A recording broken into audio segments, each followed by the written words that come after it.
你见过世界上会杀人的鸟吗？你知道有一种鸟，但是碰一下就能让我们当场丧命的吗？在绝大多数人的印象里，鸟类似乎并不可怕，毕竟大多数的鸟体型都不大，相对来说，它们对我们人类好像构不成太大的威胁。但有一点都被我们忽略掉了，你知道吗？鸟类可能是恐龙的后代。根据化石记录，现代鸟类出现在大约6000万年前，在整个地球上大约有超过上万种鸟类。然而即便种类繁多，我们人类能经常遇到的其实也就那么几种。实际上在全世界，除了一些大型猛禽，其实还有很多种可怕且致命的鸟类。今天这期视频，黑土就找出了世界上最致命的8种鸟，带各位领导一起认识一下这些空中杀手。大家好，我是黑土，喜欢这类视频的领导，劳烦您帮忙点个赞支持一下，记得长按点赞3秒，给黑土个霸气鼓励，谢谢。好，第8个，黑背中雀。黑背中雀也叫澳洲喜鹊，这是一种原产于澳大利亚和新几内亚南部的一种雀形目鸟类。成年的澳大利亚喜鹊是一种相当健壮的鸟类，它们的体长可以达到43厘米，身上最明显的特征就是黑白色的羽毛。这种喜鹊与我们平时见到的喜鹊可大不相同，这个家伙在澳洲当地属于一种相当危险的鸟类，因为它们会主动向人类发起攻击，并且它们的攻击很有可能是致命的。在澳大利亚，一些骑自行车或者步行的路人经常会遭到澳洲喜鹊的袭击，特别是骑车时遇到它们，因为在骑行过程中，一旦遭到澳洲喜鹊的袭击，就会导致自行车失控，从而间接性的导致致命的事故发生。最可怕的还是它们从空中俯冲下来袭击我们的头部，因为这极有可能使得它们用那尖利的喙灼伤我们的头部、耳朵，甚至直接灼瞎我们的眼睛。尤其是小孩子，曾经在布里斯班就发生过一起致命的袭击，导致一名5个月大的女婴死亡。后来人们通过研究发现，澳洲喜鹊之所以具有这么强的攻击性，主要原因就是它们具有很强的领地意识。人们发现，每当澳洲喜鹊到了繁殖期，它们对人类的攻击次数就明显较多。这种行为一直从鸟蛋刚刚孵化的时候就会开始，一直持续到幼鸟可以离开巢穴，这种攻击行为才会终止。在这期间，一旦有人类靠近鸟巢50到100米的范围内，就极有可能遭到它们的袭击，非常危险。好，第7个，狐鹫。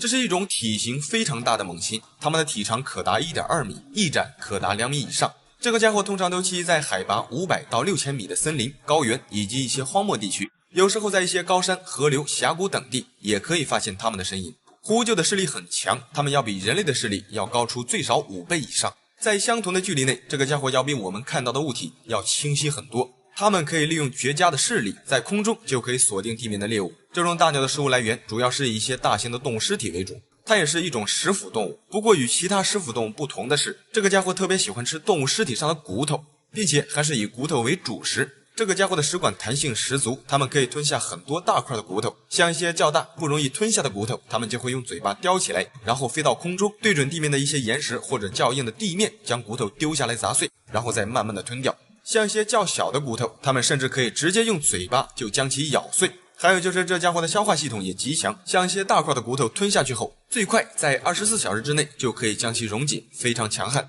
在20世纪初期，狐鹫在欧洲的一些高山地区属于一种比较常见的鸟，但在当时，有人认为狐鹫不仅捕杀人类的羊群，甚至还会吃掉人类的婴儿，因此遭到了人类大量的捕杀。早在60多年前，这种鸟在西欧的阿尔卑斯山地区就已经消失了，至今为止，狐鹫已经成为了极度濒危的物种，非常稀缺。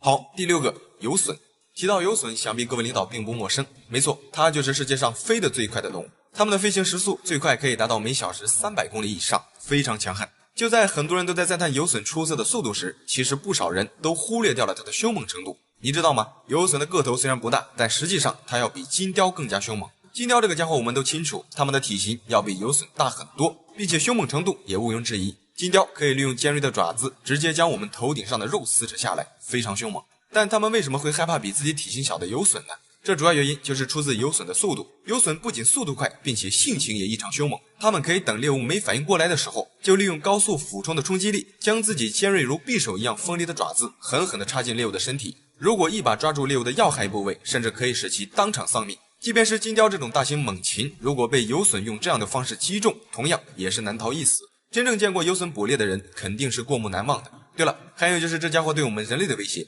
千万不要忘了，游隼的另一个名字是猎鹰。它们具有很强的领地意识，虽然大多数情况下游隼并不会主动袭击我们，但如果当我们靠近或者侵犯到游隼的巢穴时，它们同样也有可能会利用锋利的爪子去保卫自己的领地，这其中也包括我们人类。要知道，一旦遭到有损的袭击，后果是相当严重的。它们可以在我们毫无防备的时候快速飞到我们的面前，利用利爪抓瞎我们的眼睛，或者用它那钩状的喙撕裂我们的皮肤，甚至直接切开我们的脊髓，非常凶猛。好，第5个，大雕鸮，也叫美洲雕鸮。这个家伙其实就是生活在美洲的一种大型猫头鹰，它们原产于美洲，是一种适应性极强的鸟类。之所以说它适应性极强，是因为这个家伙分布范围广泛，活动区域较大，几乎大部分的美洲地区，包括美洲的亚北极地区，都有它们的身影。这个家伙的翼展可达 1.5 米，它们的外表与大多数的猫头鹰差不多，都是一个圆圆的脸蛋子跟一双大大的眼睛，看上去并不是很友善。确实，大雕鸮的性情凶猛，攻击力也很强。它们拥有杀伤力非常大的爪子，这些爪子拥有高达250斤以上的压碎力，要比人类的手掌所能施加的压力要大得多。它们可以利用爪子撕裂我们的皮肤，特别是人类的脖子，如果被这家伙抓一下，很容易就可以将我们脖子上的血管撕裂，非常可怕。当然，大雕鸮一般情况下并不会主动袭击人类，只有在它们保卫自己的幼崽或者伴侣时，它们才会向我们发起攻击。有时候如果无意间进入到他们的领地范围内，也有可能会遭到他们的袭击。要知道，大雕鸮的爪子抓力很强，杀伤力类似于一些大型犬类的咬伤，并且它们会专挑我们的头部与面部袭击。一旦遭到他们的攻击，轻者永久毁容，重者被抓瞎眼睛甚至死亡，非常可怕。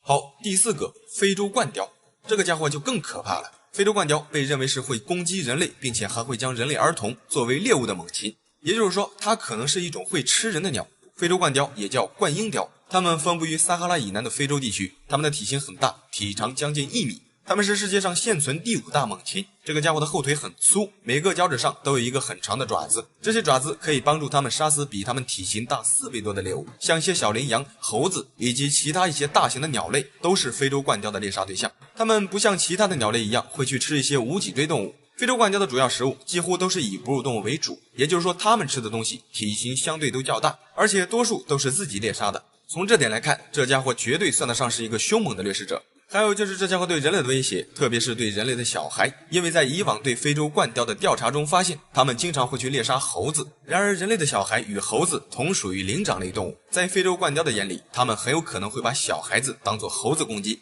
在一个案例中，人们在一对非洲冠雕的巢穴中就曾发现过一个人类儿童的头骨以及断臂。另一个案例中，一名7岁的男孩被一只非洲冠雕攻击，非洲冠雕的爪子直接从男孩的喉咙和胸部挖出。幸运的是，当时一名女性发现后，利用锄头将非洲冠雕赶走，救出了孩子，非常危险。好，第3个，疣鼻天鹅。这个家伙是世界上最具侵略性的水禽物种之一，它们不但会主动攻击人类，甚至有可能会杀死我们。疣鼻天鹅是一种原产于欧洲的一种大型水禽，它与普通的天鹅不一样，这个家伙的体型很大，它们的体长最长可达 1.7 米，翼展可达2米以上。平均而言，它是仅次于黑嘴天鹅的第2大水禽物种。两者不同的是，疣鼻天鹅具有很强的领地意识，它们的攻击性极强，特别是在保护自己的对象和幼崽的时候非常凶猛，尤其是在每年的4到6月份，这段时间是它们的筑巢季节。在这期间，几乎一切靠近它们领地的人或动物都会遭到疣鼻天鹅的攻击。每次发起攻击时，它们会先利用大声嘶吼，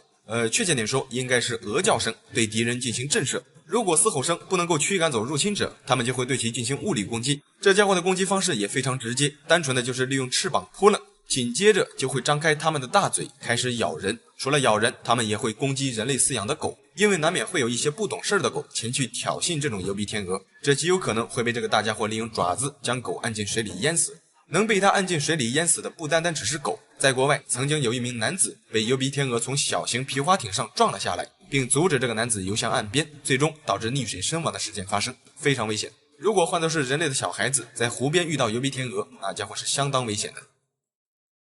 好，第2个，食火鸡。食火鸡也就是鹤鸵，这个家伙可能是恐龙最亲的亲戚之一。之所以这样说，是因为人们在两者身上发现了很多的共同点，比如爪子、头以及身体构造等等。这期视频黑土就先不过多的描述了，如果各位领导想深入了解，黑土可以专做一期关于食火鸡与恐龙的视频。好，食火鸡这个家伙被广泛认为是世界上最危险的鸟类，因为它们是唯一已知肯定会杀死人类的鸟类。这个家伙生活在澳大利亚，通常都栖息在一些远离人烟的热带雨林里，一般很少与人类碰面。它之所以被认为是最危险的鸟类，是因为这家伙的攻击性极强，并且杀伤力也很大。它们身上最致命的武器就是那2条腿，食火鸡的2条腿强劲有力，并且在腿下方的爪子上还长着利剑般锋利的爪子，这个爪子非常可怕。它们可以利用有力的双腿直接踢向人类或者其他动物，从而将锋利的爪子刺进我们的皮肤。轻者受个内伤，严重的则直接被它的爪子刺进我们的内脏，然后再将内脏拉扯出来，非常可怕。还有就是千万不要以为普通人可以干得过它，在食火鸡面前，绝大多数人是无法与它抗衡的，因为一个不小心就会被这个家伙开肠破肚。在世界上很多动物园里，食火鸡几乎是动物园中最危险的动物之一，它们甚至要比一些狮子、老虎还要更加危险。主要原因就是这家伙的脾气非常不好，它们不像狮子或者老虎那样会有温顺的时候，这家伙几乎长时间都保持机警防备的状态，特别危险。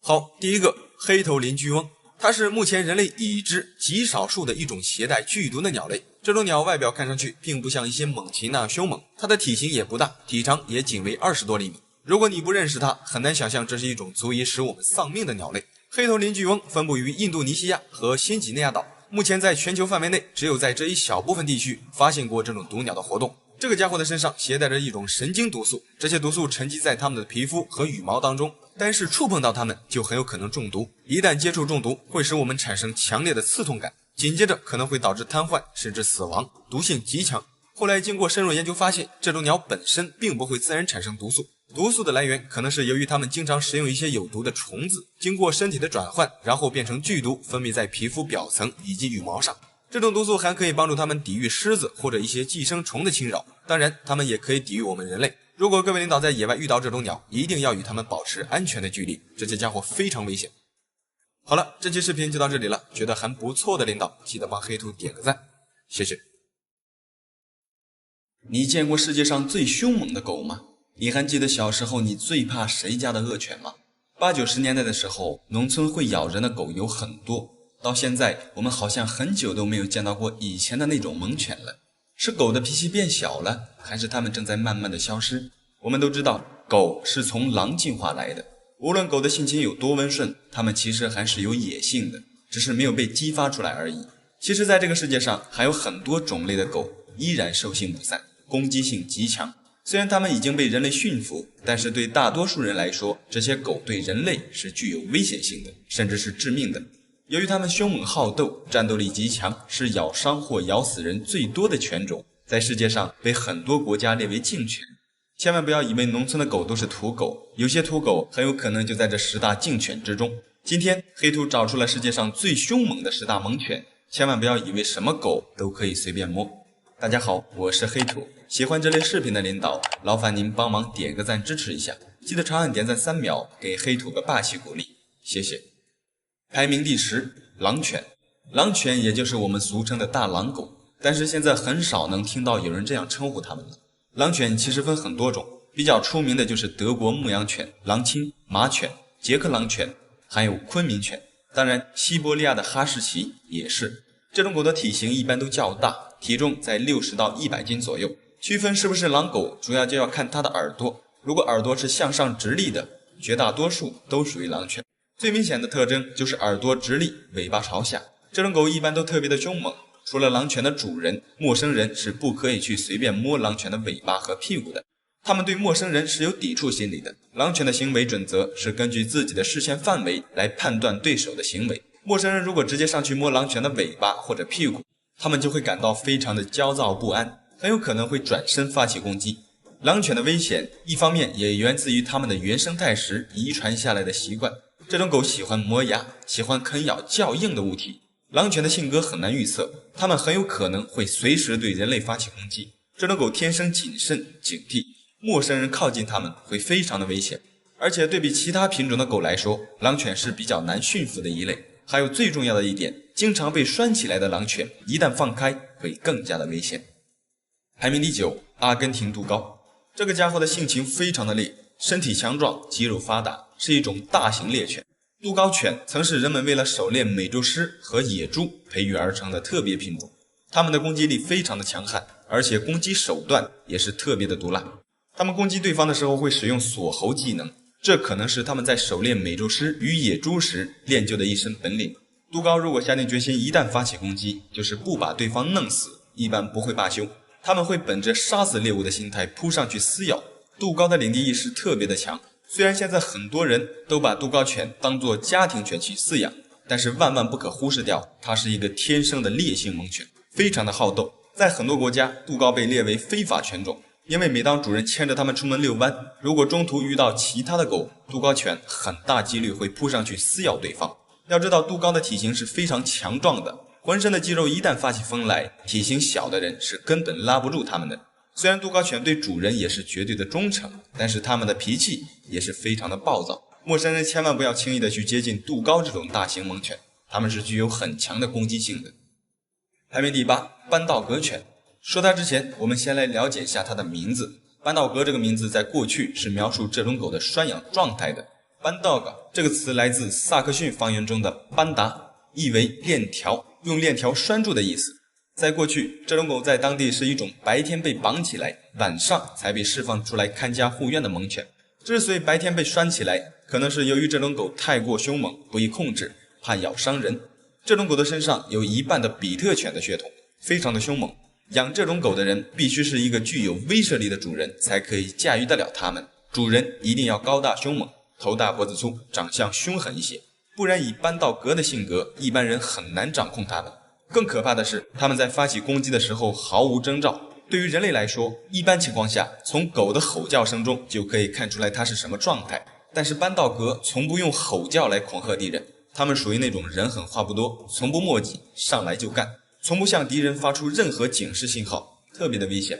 当然，作为汪星人，他对主人还是非常忠诚友好的。如果是陌生人的话，最好不要轻易的靠近他们。排名第7，巴西菲勒。巴西菲勒黑土在以往的视频里提到过，他们曾是黑人的噩梦。这种犬在很久之前被巴西的殖民者用来看守黑奴，黑奴逃跑的时候最怕遇到菲勒犬，多数黑奴都逃不过菲勒犬的追踪。这种狗的外表非常的凶猛，在黑奴的眼里，菲勒犬就像是一个监狱看守一样，监视着黑奴们的一举一动。它们的体型大，而且具有攻击性。世界上很多国家，巴西菲勒都是被禁养的品种，甚至有些国家直接给雄性菲勒犬做绝育手术，不再让它们繁衍后代。主要原因就是这种狗对主人太过忠诚，对陌生人却疑心很重。简单点来说，如果你拥有这样一只狗，并且彻底的驯服了它，你让它去攻击谁，它会毫不犹豫的就去攻击。这种狗的胆子非常的大，生性凶恶，侵略性极强，被很多人认为是极具危险的品种。好，排名第6，加纳利犬。它要比巴西菲勒更加危险，是典型的杀人犬。加纳利犬多年以来一直被世界上很多国家认为是咬伤人致死最多的犬种之一，一般很难驯服。这种狗被世界上大部分的国家禁止饲养，它的体型特别的大，肌肉异常发达，它的体重可达130斤，头涵特别的大，一眼看上去这个家伙典型的一个肌肉狗。加纳利犬很早之前是由斗犬演变而来的，这种狗性格顽强，忍耐性也极强，它对主人的态度与对陌生人的态度天壤地别。对待主人，它会特别的积极，也很忠诚。但是如果是对待陌生人，那就完全不一样了。特别是小孩，这种狗特别不适合做小孩子的玩伴，而且与其他种类的狗也不大好相处，性格喜怒无常，对人类具有很大的威胁性。一般人是驯服不了这种狗的，就算是有多年训狗经验的老师傅，也不敢保证能完全驾驭得了加纳利犬，不然这种狗也不会被安上一个杀人犬的恐怖称号。排名第5，德国牧羊犬，也就是高大威猛的德国黑背。它是世界上最受人类欢迎的犬类之一。德国黑背的智商在所有犬类中位列第3，它们非常的聪明且勇猛，强大的攻击力与极强的学习能力在世界上得到了很多人的认可。在很多国家，黑背都担任着警犬、搜救犬的工作。虽然它的身份多数都是正义的，帮助人类的，但是由于黑背凶猛的外表与巨大的体型，对大部分人有很强的震慑性。在很多城市中，聪明的黑背也是被禁止饲养的。在世界上包括美国在内的10多个国家及城市，黑背也受到了很大的限制。毕竟它属于大型猛犬，攻击力也是公认的强悍。如果落在不法分子的手里，黑背也是具有很大攻击性的猛犬。虽然它们智商很高，但是毕竟不是家里撒娇卖萌的宠物狗。德牧的诞生就是为了随时准备冲进生死前线，与敌人展开搏斗的。对陌生人来说，它也是很危险的品种。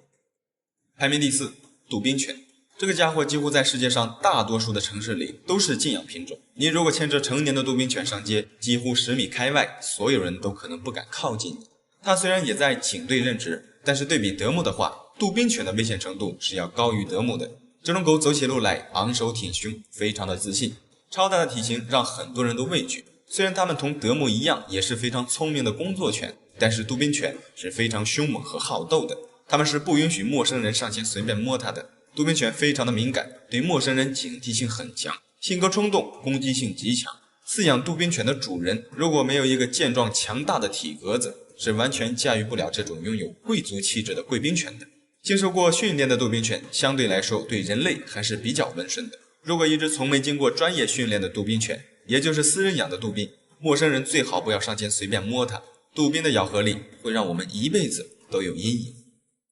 排名第3，那不勒斯獒犬。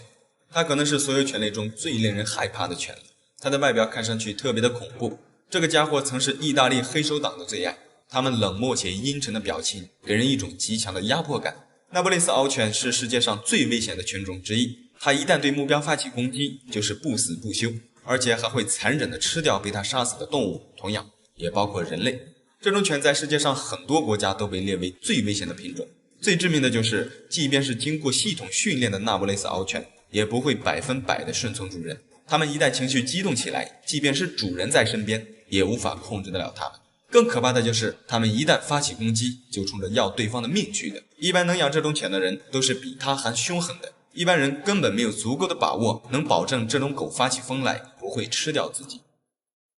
排名第2，日本的土佐。这种狗在日本的地位非常的高，它是一种凶猛的大型斗犬，经过日本人不断的培育，土佐犬融合了世界上各种顶级猛犬的血统，战斗力特别的强悍。在日本，这种狗经常被用来参加斗犬锦标赛。在二战期间，由于食物短缺，土佐在日本险些绝种。据说当时整个日本仅生存下来10只土佐。战争结束后，他们被一些专业的爱狗人士进行精心的培育照料，才保留下来该品种。这种狗的性格比较怪，让人捉摸不透。它属于比较安静的狗，一般情况下，土佐犬是不爱吼叫的，它们以勇敢、顽强、镇静、隐忍闻名。这种狗也被日本人视为精神的象征。看似安静的土佐却是一个极其危险的犬种，它们本身就是职业的斗犬，具有非常强烈的攻击性。这种狗攻击人的时候悄无声息，一般情况下从不吼叫，会让被土佐咬到的人措手不及。最可怕的是，这种狗不但会攻击旁人，它们还会不定时的攻击饲养它的主人。在日本有多次土佐咬死主人的事件，一般养这种狗的人都是日本的社团成员，平民老百姓一般没人养这种狗。在世界上很多国家，土佐犬都被列为危险犬种，很多地方都禁止饲养，特别的危险。排名第1，斗牛犬。斗牛犬分很多种，有英国的斗牛犬、法国斗牛犬、美国的斗牛犬，也就是比特犬。种类其实有很多，包括比特犬在内，它们都有一个统一的名字，那就是斗牛犬。由于斗牛犬凶猛的性格，它们也被人们称为老虎狗，主要就是为了彰显出斗牛犬的凶狠度。这种狗目前为止是世界上咬人致死最多的一种，尤其是小孩子和老人。虽然现在大部分的斗牛犬都已经不再踏进残酷的斗牛场，但是它们的骨子里的斗性依然很强烈。专业人士对斗牛犬的分析认为它们是属于善良勇敢的犬类，他们觉得大多数的斗牛犬都是友好的，不易暴躁的，并且是可以作为儿童的玩伴的。可能恰恰就是这一点让很多人对斗牛犬有了不一样的看法，认为它们真的就是比较温顺平和的犬类，才导致世界上饲养斗牛犬的人逐渐增多，并且认为它是没有攻击性的。可是很多人都忽略掉了斗牛犬的历史，它们的前身曾经可是站在决斗场上一决生死的斗犬，就像现在的比特与斗牛犬都是一个祖先，它们其实都不是什么善茬。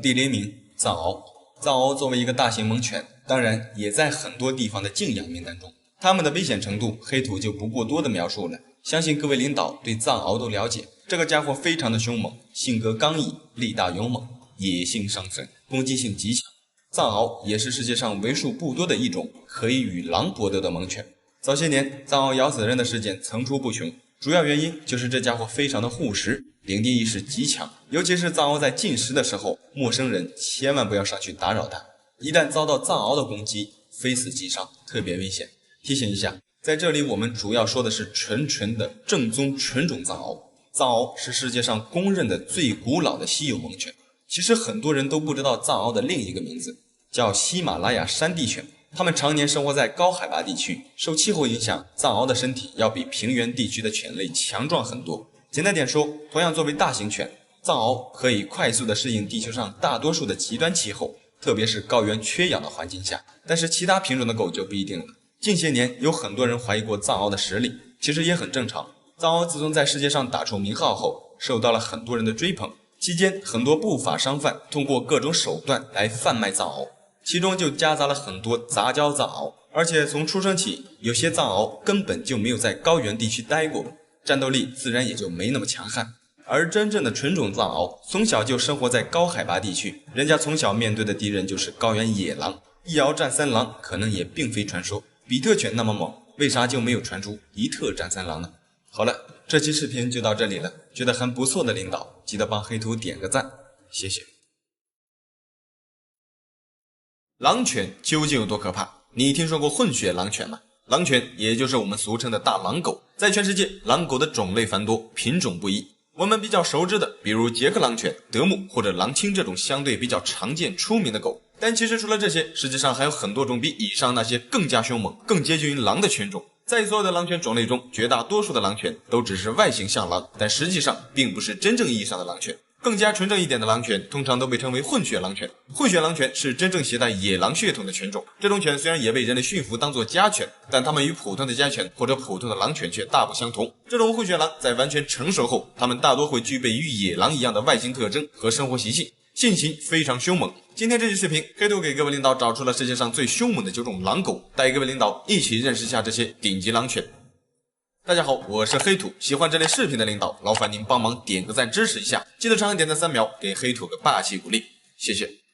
好，第9个，狼青犬。狼青犬相信各位领导都比较熟悉，它是一种非常凶猛的中大型猛犬。在这里解释一下，狼青犬与狼青色的犬是不一样的，狼青犬就是狼青犬，而狼青色的犬不一定是狼青犬。比如昆明犬也有狼青色，也有人称昆明犬为狼青，但实际上两者是不一样的。狼青犬这种狗是一个野性尚存的猛犬，它们的体型高大，性情凶狠，脾气暴躁，攻击性极强。这种狗通常都分布在我们国家的北方地区，主要都饲养在一些农村、工厂等一些比较空旷的地方。之所以在城市里少见，主要就是因为这种狗太过凶猛，并且外表威猛且吓人，稍有刺激就有可能对陌生人发起攻击，战斗欲非常强。早些年在我们国家北方的一些农村地区，经常会有人被这种大狼狗咬伤的事件发生，有时候即便是主人在，狼青犬也会出现咬人的情况。这种狗的服从性并不是很好，如果从小训练不当，长大后很有可能会变成一个恶犬。再有就是这种狗的食量很大，具体有多大，相信养过狼青犬的领导肯定见识过。再有就是狼青犬的来源，至今仍没有一个确切的定论。由于我们国家的狼青犬来源相对复杂，主要是几个品种长期混杂产生的，所以追溯起来很难。总之，这种狗拥有典型的狼犬特征，非常凶猛。第8个，马里努阿犬。马里努阿犬也叫比利时牧羊犬，它其实就是我们熟知的马犬。这种犬原产于比利时，是比利时牧羊犬的4个类型之一。马犬最明显的特征就是它们的面部，纯种的马犬面部通常都是黑色的，包括耳朵通常也是黑色的。这种狗的肩高可达66厘米，体长可达68厘米，标准体重约在50斤左右。虽然看上去它们的体型并没有太突出，但千万不要忽略了，马犬身上的皮毛很短，它们并不像其他的一些大型犬那样拥有厚长的毛发，因为长毛会给人一种体型很大的错觉，所以马犬实际上是一个标准的中大型犬。这种狗胆大凶猛，攻击性极强，尤其是它们的跳跃能力，马犬可以轻松越过3米高的围墙，如果训练得当，它们甚至可以爬树。这种技能是绝大多数的犬类都不具备的。正是出于马犬出色的跳跃能力以及极强的服从性，在世界上很多地方，这种狗都被当作军警犬使用。它们的服从性和可训练性都很强。可惜的是，这么优秀的犬种却不是一般人能养的。主要原因就是马犬的危险程度，因为一旦看管不严，就极有可能发生咬人的事件，非常凶猛。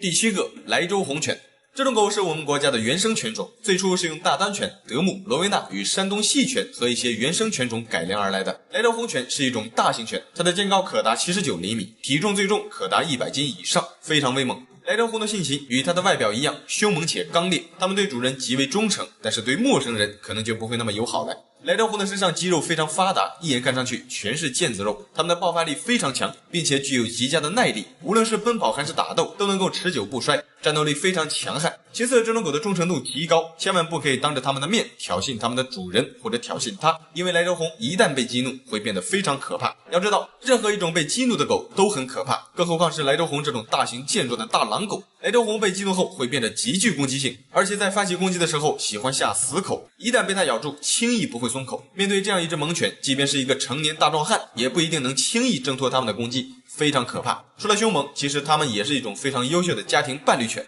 不过前提是要对它做好社会化训练，训练得当的话，莱州红也会成为一只非常忠诚的护卫犬。好，第6个，昆明犬。昆明犬也叫昆明狼犬，它是我们国家1964年培育而成的一种工作能力非常优秀的工作犬。成年的昆明犬肩高可达70厘米，体重可达80斤。在我们国家，它一直充当着军警界的工作犬。要知道，在全世界，通常能够在军警界服役的犬种都是相对比较高端优秀的，因为想要胜任这种工作是需要具备非常全面的技能的，无论是从凶猛程度、耐力、适应力、灵活力、抗病能力以及服从能力，甚至是繁殖能力，都需要达到最佳的状态。昆明犬能够担任这种工作，自然也完全具备以上的那些条件。再有就是昆明犬虽然非常优秀，但是并不适合当做家犬饲养，因为它们属于一种野性尚存的猛犬，需要专业的训犬人训练。训练得当，它确实是一个非常优秀的私人护卫犬，对主人绝对忠诚，但这仅限于对它的主人，对待陌生人，昆明犬会非常警惕。但也正是出于它们这种警惕的性格，才使得它们更加适合巡逻、追踪、鉴别、救援等这些工作，非常优秀。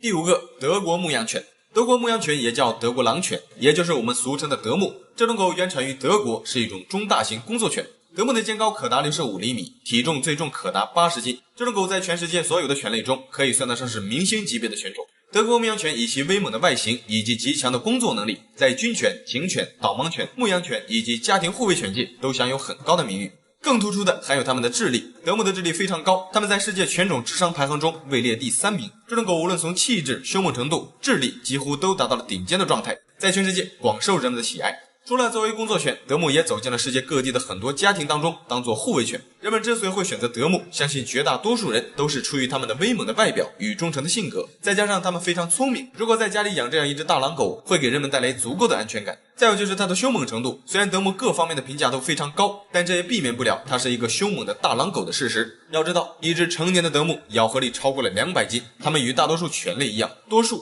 只忠诚于自己的主人以及家人。如果换作是陌生人，德牧其实也是非常危险的。据统计，从1971年到2018年间，在美国所有的纯种犬中，德牧的咬伤是最多的。在澳大利亚的某些地区，德牧也被列为第3大最有可能攻击人的犬种。所以无论德牧的智商有多高，它们毕竟是一种中大型猛犬，野性尚存，所以看到这种大狼狗，最好还是要与其保持安全的距离，以免被咬伤，非常危险。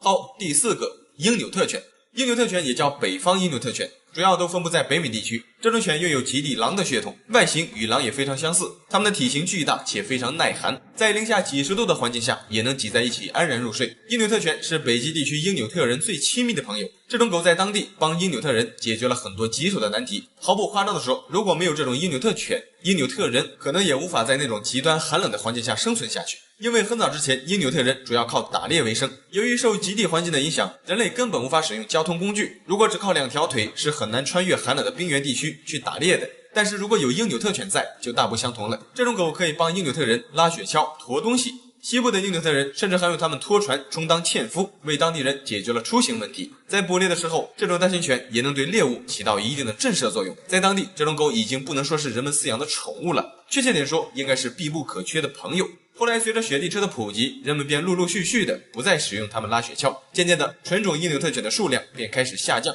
现在可能只有居住在更北方的极地英纽特人那里才有纯种的英纽特犬。